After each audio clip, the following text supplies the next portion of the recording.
he mentioned a lot about solar technology. We're actually working with a program. It's a federal program called Rural Energy of America program, which really help us in terms of saving money for the commercial real estate. So we have a couple property, 3 specifically in Texas, are all shopping centers.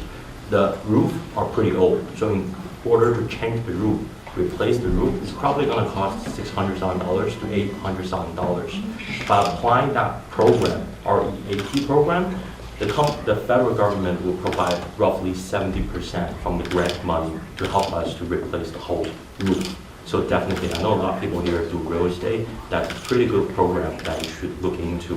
All right, today I'll be talking about the strip mall commercial real estate. And all right. So roughly 7 years ago, we started this company. We focus on strip mall commercial real estate. And the strip mall is a sector of the retail business in the commercial real estate.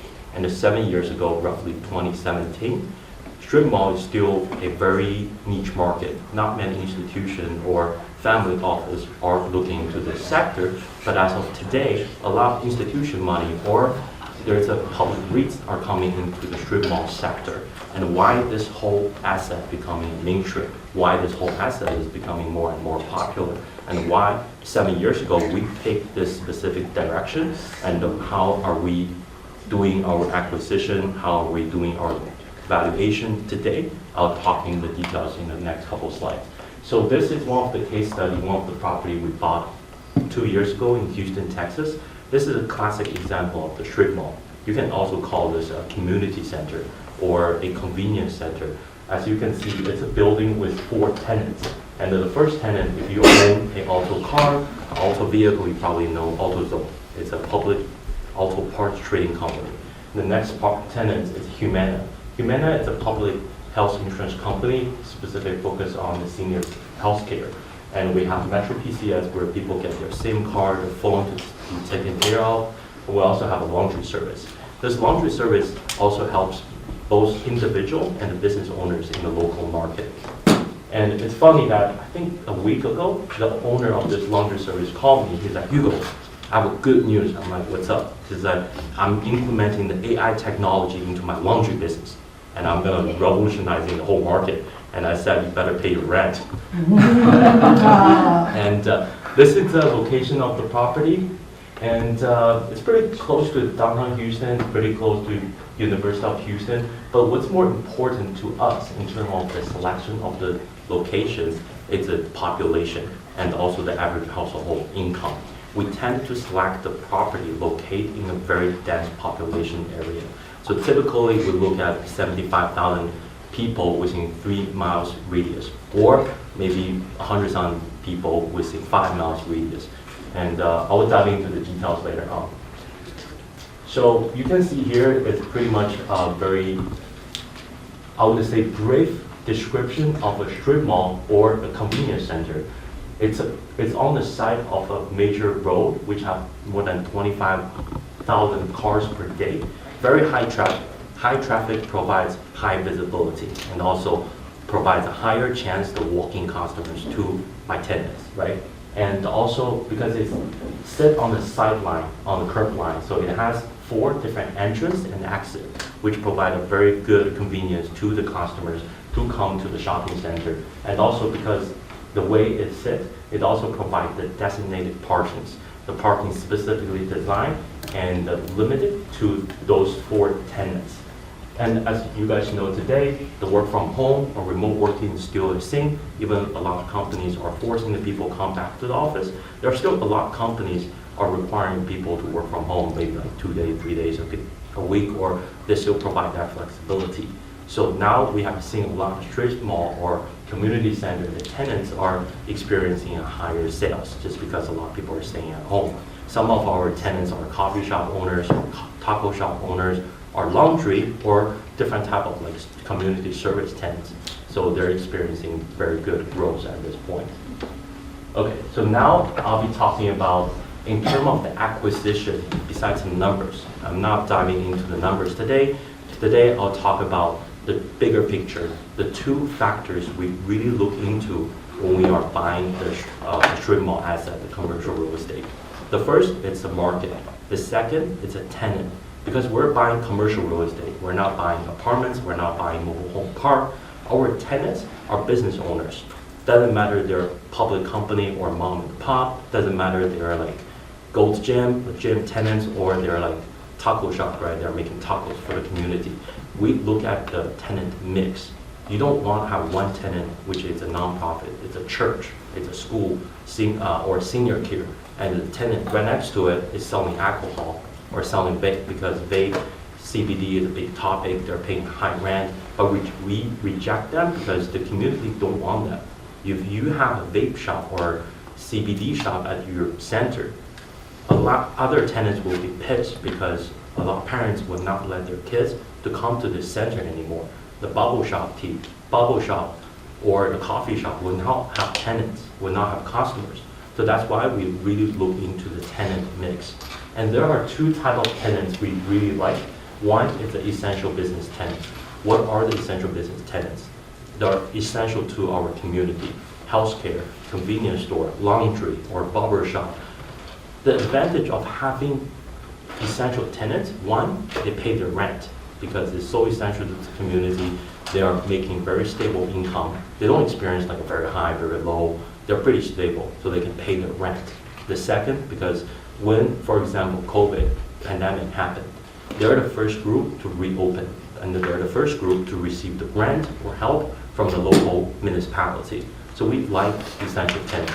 And also because most of the essential tenants are also service tenants. As you know, Amazon, Uber, or Lyft are revolutionizing the whole retail industry. So you want service tenants. Unless you're super rich or you're super famous, you don't call the barber to your shop, to your home to do the barber shop, right? You go to a barber shop. So that's why we focus on the essential tenants and also the service tenants. The other one is what we call mission critical, which means this specific location is so critical, is so necessary for this whole organization. For example, we have a property in Virginia. The tenant is I think it's a public company actually from Spain. So they do a lot inspection or x-ray on the engines, on the plane engines or automobile engines. And this specific location is their inspection facility, which carry the license they spend 15 years to obtain, which means if they want to relocate or they want to move to somewhere else, they need to spend 15 years or even longer to get a second license. So which means they're not going to move in. When the lease ends, we have more leverage to negotiate with them. We're going to maybe increase the rent 15%, 20%, or even 50% because we have the leverage. They can't move it. It's so critical. And for this case, people are going to ask, like, why don't they just buy their own facility? It's very simple because it's also regulated by the government, and also they do the inspection on some military-used engines, so they can't own the facility. Yeah, so there are a couple of reasons why we like essential tenants, why we like the essential business. So now, the market. When you buy real estate, a lot of people say market, market, market. Market is the most important thing. And I think most of you guys own houses. You own your own house, you own your investment house. When you buy a property, you look at the numbers, right? Like what's the population, what's the education, what's the hospital, what's the average household income, who's my neighbor, what do they do, blah, blah, blah. So that's a very basic way to learn into the market. The second phase, what we call the market analysis, is really looking to the comps. It's like a traditional finance. You look at how much things are traded or rented at this market.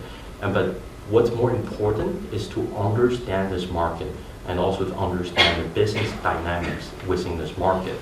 Because if you buy a commercial real estate, the biggest danger is to lose the tenants and having a hard time to replace the tenant. So you want to find or identify the market.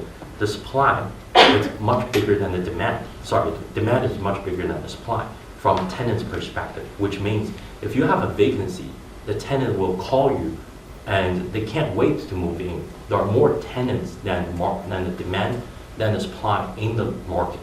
So there are three very classic markets that we find always have this situation. One is next to the medical center, and the second is next to universities. Then the third is next to very high traffic highways.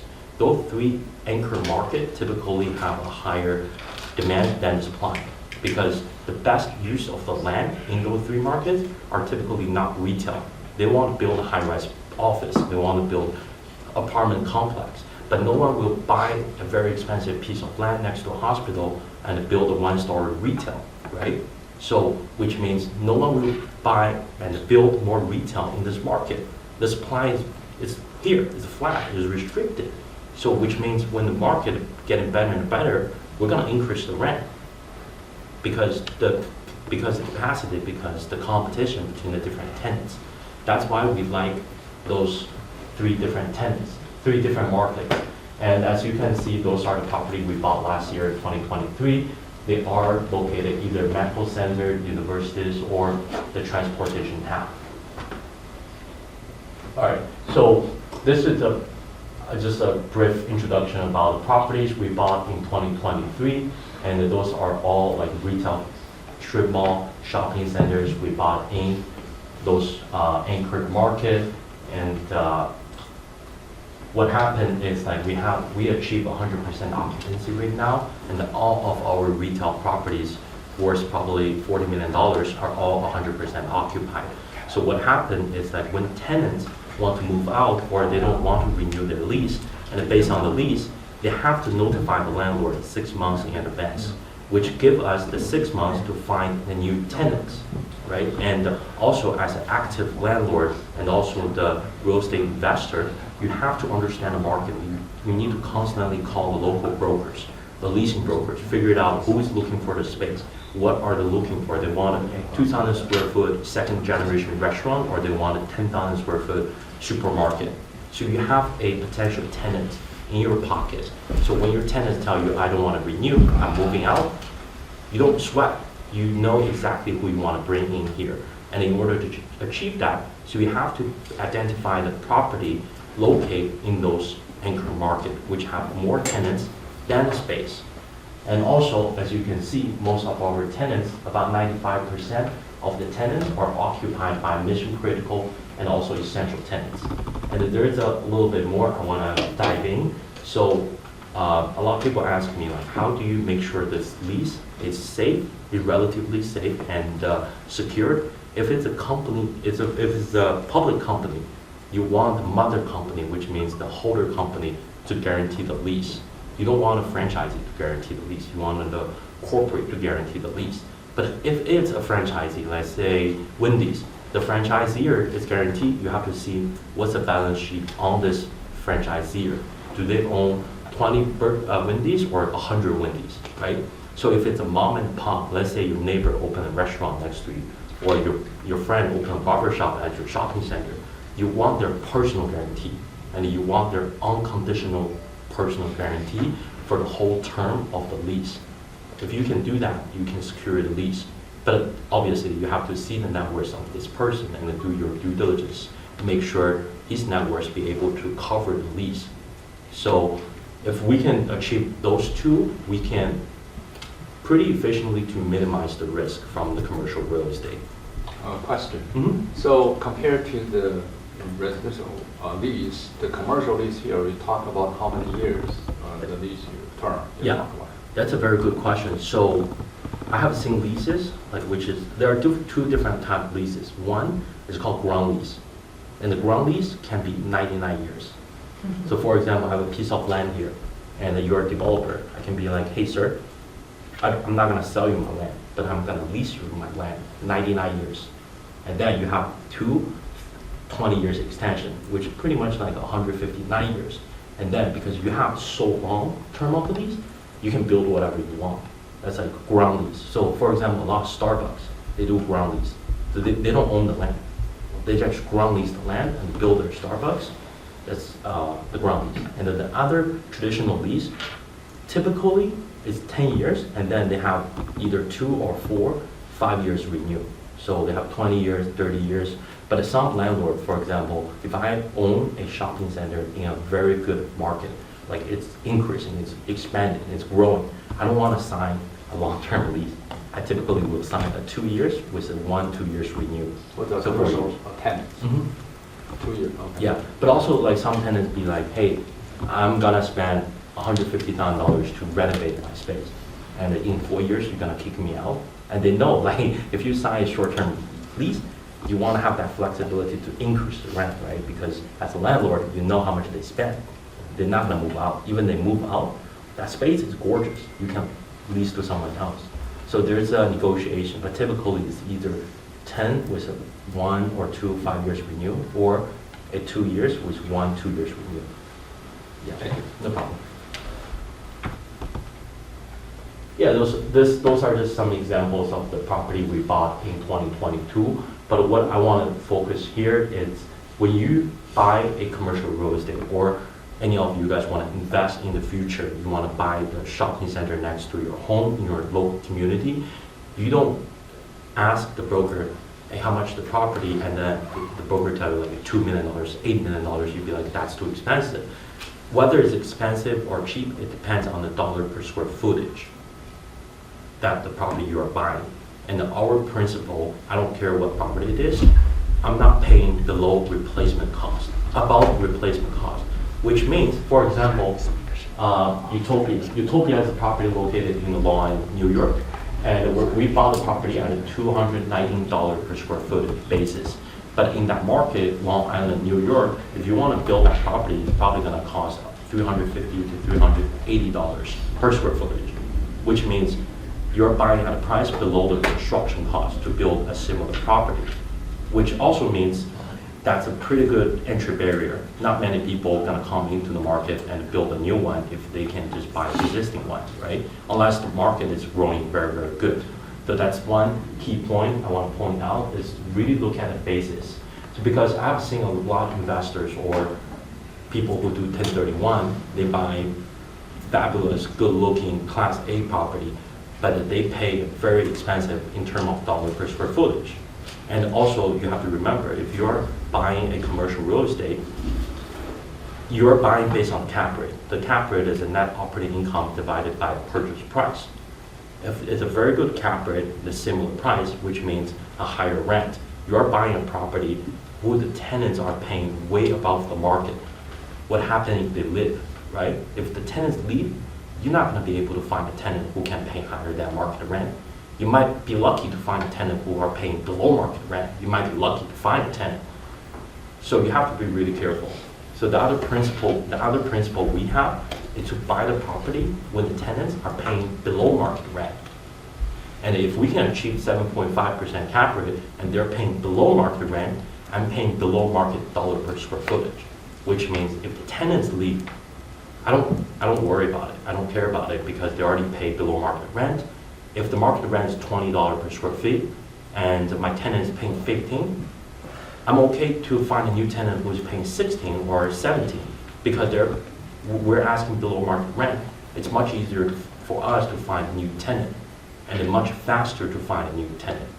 Yeah, so that's my presentation. Thank you so much, and thank you for the invitation.